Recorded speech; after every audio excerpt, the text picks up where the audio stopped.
Bueno, hoy, como les había dicho en la clase pasada, voy a hablar muy brevemente respecto a aspectos legales del proyecto, ¿no? La idea es que ustedes tengan pues, la mitad de la clase para que trabajen ustedes en esa primera entrega, ¿no? Si ya empezaron y van adelantados, chévere. Si no, pues empiecen porque, eh, bueno, es fácil, pero es harto trabajo. Respecto a los antecedentes económicos del estudio legal, lo primero que hay que aclarar es que una cosa, que es lo que pretendemos aquí en formulación y evaluación de proyectos, regálenme un momento.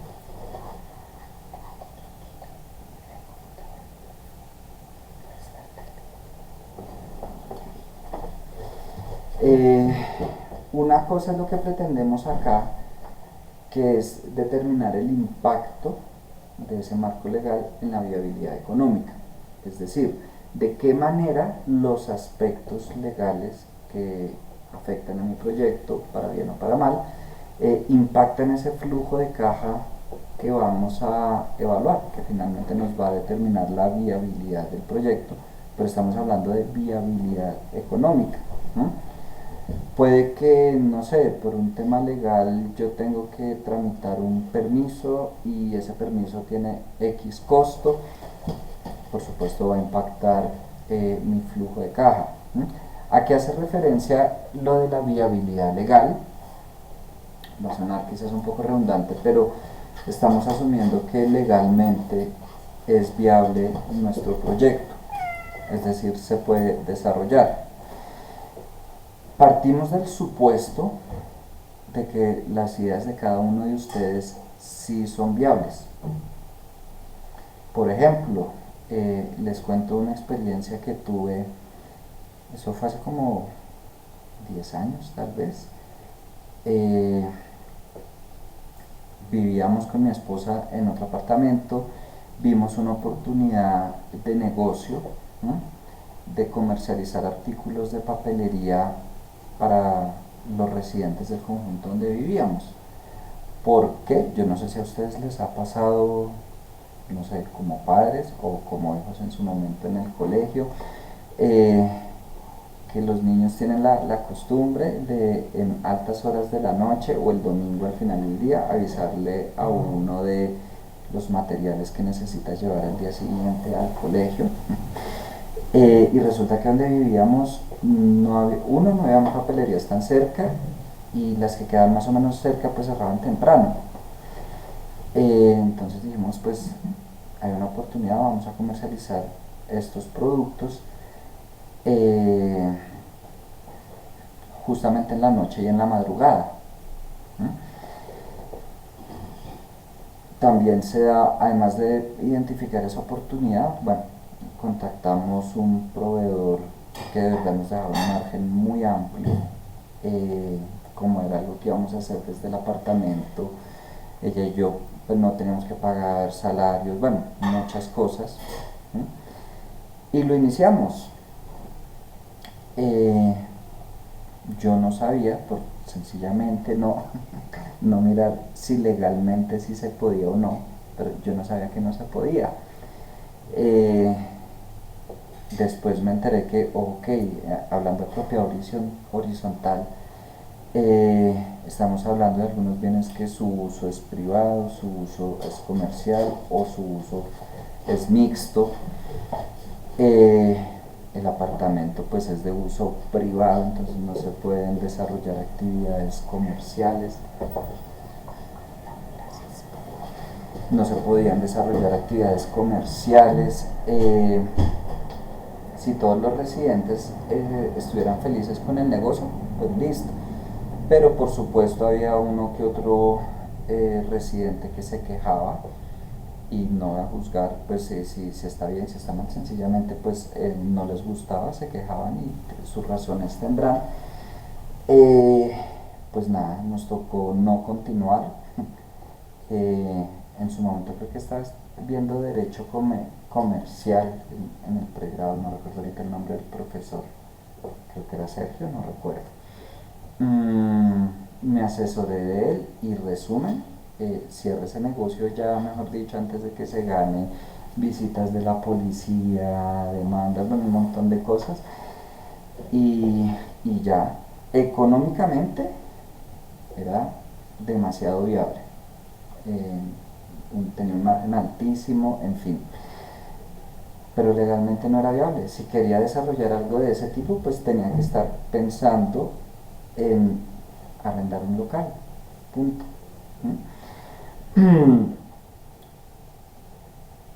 De manera general, no recuerdo ahorita en detalle, pero un poco con lo que ustedes me contaban de sus proyectos, me atrevo a decir que legalmente sí es viable. Es decir, que no hay algo que se los prohíba, que se los impida llevar a cabo el proyecto. Sin embargo, averigüen. Partiendo de ese supuesto de que es legalmente viable, entonces pasamos a determinar el impacto del marco legal en la viabilidad económica, ¿no?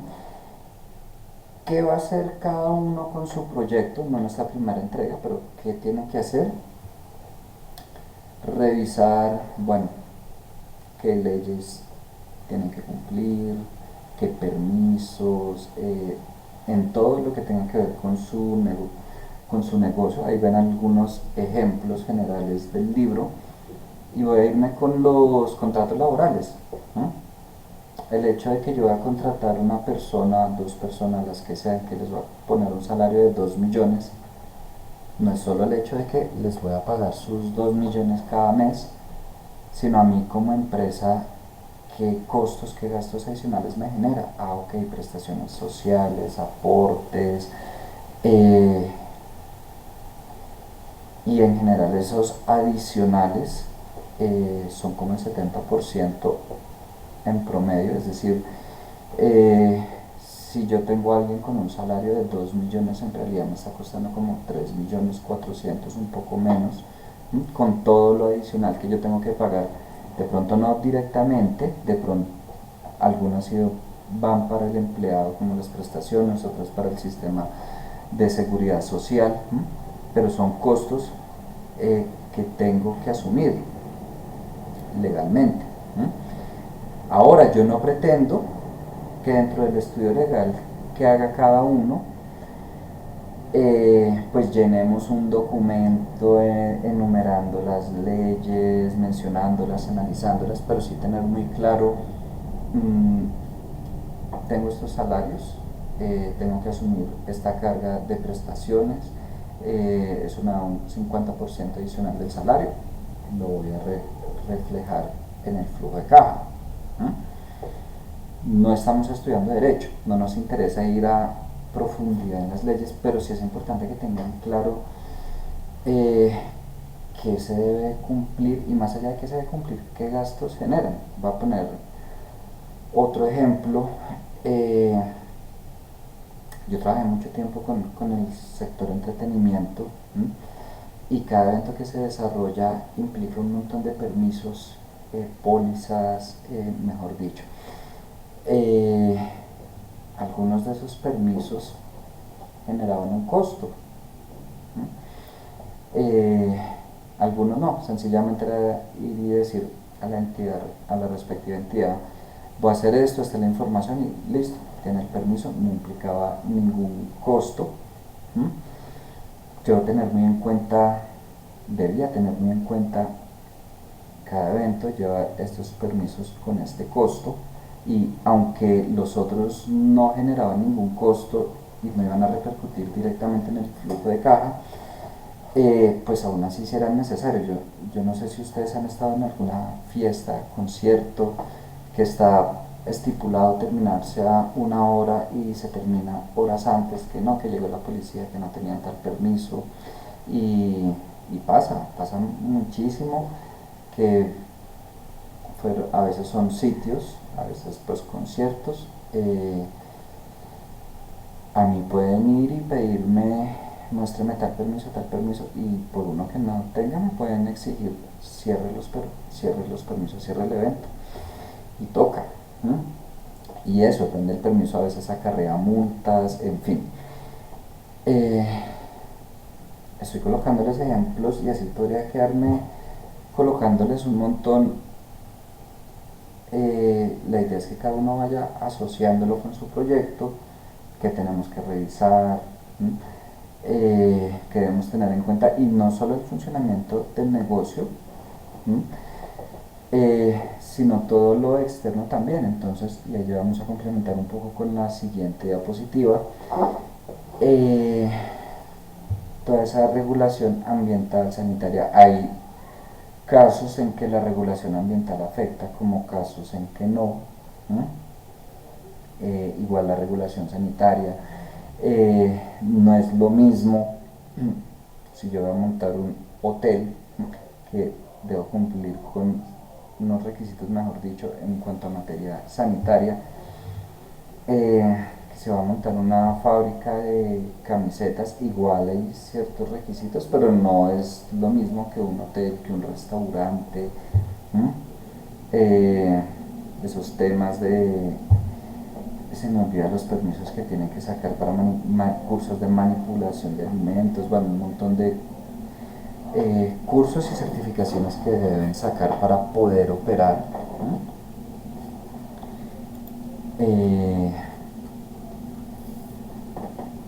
No sé, yo supongo que mientras voy hablando ya cada uno se va haciendo ideas de su proyecto. Mezclándolo un poquito con esto,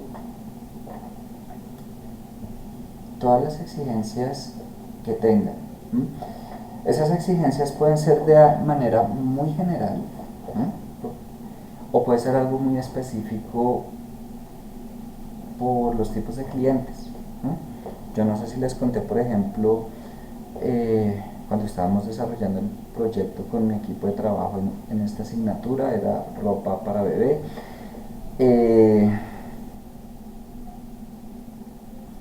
Si yo quería vender donde queríamos vender, tiendas de iglesias cristianas, no había ningún problema con la marquilla, es decir, la marquilla pues que traen todas las prendas, no sé, podía hacerlo aquí. Pero si yo quería ir a almacenes de cadena, haya otro tipo de clientes, resulta que hay una norma técnica de la información que deben contener esas marquillas, eso que ustedes ven, que la composición de las prendas, que el tipo de lavado, los cuidados, bueno, mucha información que ven, no es porque se le ocurrió a la empresa colocarla, sino hay una norma técnica que la exige.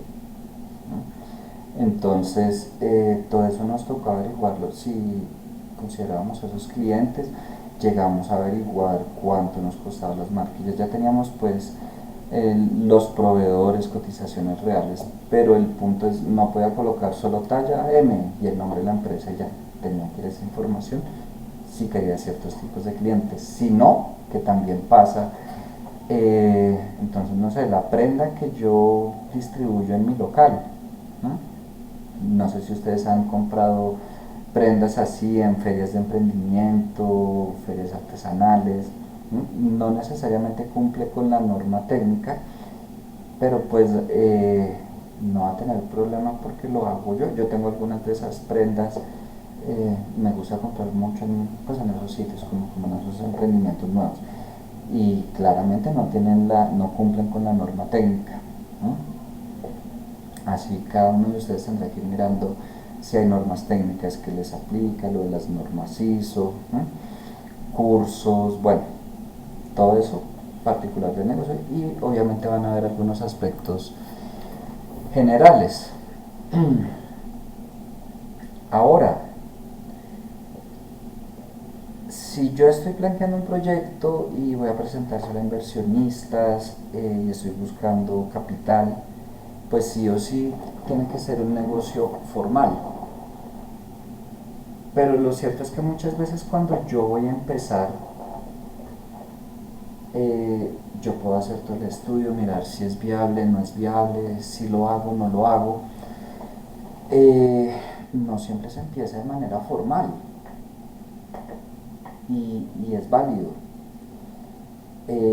Si por algún motivo ustedes están considerando el proyecto por algo real y dicen, profe, no, yo voy a empezar de manera informal, válido. Eh, Ojo, estoy hablando de formalidad e informalidad, más no de legalidad, ¿no? Con formal me refiero a todo el tema de registro en Cámara de Comercio, ante la DIAN, el RUT, todo ese tema que por qué en general aquí en Colombia hay de tanto informal, tanta empresa informal. Es costosísimo en general llevar una empresa formal, desafortunadamente para mí. Creo que debería ser todo lo contrario, ¿no? Que la gente se sintiera incentivada, motivada a formalizar su negocio, pero aquí es al contrario, mejor dicho, yo formalizo un negocio pequeño y la cantidad de impuestos que se me vienen a veces llega a ser impresionante. Y a veces, pero bueno, va a depender mucho, uno, del tamaño de su negocio, pero una vez más, depende, por ejemplo, del tipo de clientes, del tipo de proveedores. Igual, si yo voy a vender, no sé, saqué la ropa para bebé y voy a venderlo uno a uno a ustedes, eh, ustedes no me van a pedir RUT ni ninguna de esa documentación que sí me pediría, por ejemplo, si voy a vender en el Éxito, en Jumbo, no lo puedo hacer de manera informal, necesito tener el registro en Cámara de Comercio, bueno, cada cliente puede tener distintos requisitos, pero en general me va a exigir que esté formal, igual con los proveedores. Hay proveedores que no me van a vender si yo no estoy formal, o bueno, de pronto me venden, pero todo de contado, nada de crédito. A veces uno para vender a crédito pues tiene que asegurarse de que nuestra empresa lleva tanto tiempo en el mercado, tiene cierta situación financiera, así se le puede dar crédito. Pero que yo llegue como persona natural, informal, y pretender que me den crédito, pues no sé, tendría que ser muy amigo, un familiar demasiado cercano, pero en términos generales no va a pasar. Entonces también va a depender de eso, no solo del tamaño, porque podría ser un negocio que empiece pequeño, pero por el tipo de cliente o de proveedor, sí o sí necesito formalizar el negocio. Ya si es algo demasiado pequeño, no sé, yo mismo voy, compro los insumos, no sé, en un supermercado por decir algo y voy a vender uno a uno, tengo mi local, lo que sea, no necesito formalizar el negocio, pues listo, lo manejo informal, ¿no? Y seguido a que si lo vamos a formalizar, pues va a elegir el tipo de sociedad, ¿no? Estamos hablando aquí en Colombia de por acciones simplificadas, sociedad anónima, responsabilidad limitada, en fin. Igual, no pretendo que en un documento pues vaya un compendio de derecho comercial de los tipos de sociedad, de las características, pero sí espero que cada uno revise. Para algunos será repaso, eso lo ven en derecho comercial, ¿cierto? Sí. Para algunos será repaso, otros de pronto tendrán que empezar a mirar qué características tiene cada tipo de sociedad, qué ventajas, desventajas, aspectos económicos y legales de cada uno, aspectos tributarios, diferencias, cuál se ajusta más, como por cuál me voy. Depende también de los objetivos que yo persiga. No es lo mismo si vamos a montar un negocio, no sé, ustedes y yo, y ya, nos vamos a quedar solo nosotros, que si vamos a buscar inversionistas que pongan más capital. Eso también influye en el tipo de sociedad. Y repito, más allá de el compendio de este tipo de sociedad, se trata de esto y un montón de hojas, pues en algo que no es de esta asignatura, sí revisar, ok, este tipo de sociedad es el que más me conviene, tiene estos costos, a veces son temas tributarios, voy a asumir este tipo de sociedad y mi tasa de impuestos es del 20% por decir algo. Listo, debo tenerlo claro. ¿Por qué? Porque va a repercutir en mi flujo de caja. Y obviamente los costos que tienen el formalizarla, ¿m? Que cuánto me cuesta el registro en Cámara y Comercio, el trámite ante la DIAN y todos los trámites que necesite. Eh, yo les estoy contando de manera muy general y más allá del libro, ¿no? Claro, el libro da una idea, este o el que sea, pero más allá del libro, porque muchas veces cuando se emprenden negocios no está pues el curso de formulación y evaluación de proyectos y juega mucho, no sé, un poco el sentido común, la lógica, y de verdad hay personas que de pronto no tienen ni idea, conocimientos administrativos, financieros, no tienen una formación, pero conocen muy bien su negocio, tienen clarísimo los temas legales. Ok, no son abogados, pero tienen clarísimo qué requisitos deben cumplir, cuánto les cuesta, cada cuánto deben tramitar los permisos, las licencias, las patentes, ¿no? Todo ese tema. Eh, no sé si hasta el momento hay preguntas, comentarios, está todo claro.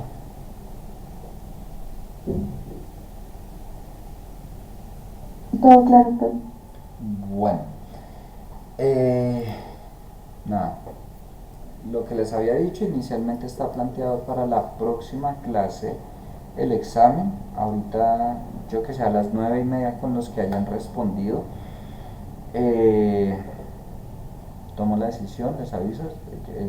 Yo reviso, creo que son 25 y 27 personas, o sea, 52. Eh, o sea, si por lo menos 26, 27 respondieron que para el jueves, lo paso para el jueves, si no, se sigue manteniendo para el lunes. Eh, en este momento, pues nada, ya les voy a dejar el tiempo para que de verdad se reúnan, no sé si por Teams, por Meet, como ustedes quieran, en equipos, eh, que vayan trabajando, aprovechen de verdad y adelanten de la primera entrega. La próxima semana tendremos un pequeño espacio para revisar inquietudes. Recuerden que ya estamos a creo que 15 días de la entrega. Sí, creo que son 15 días para la entrega. Sí, 15 días. Eh, bueno, no sé, pues eso sería todo por hoy. Voy a estar acá por si tienen inquietudes. Por lo pronto voy a parar de grabar. Me fue bastante corto hoy.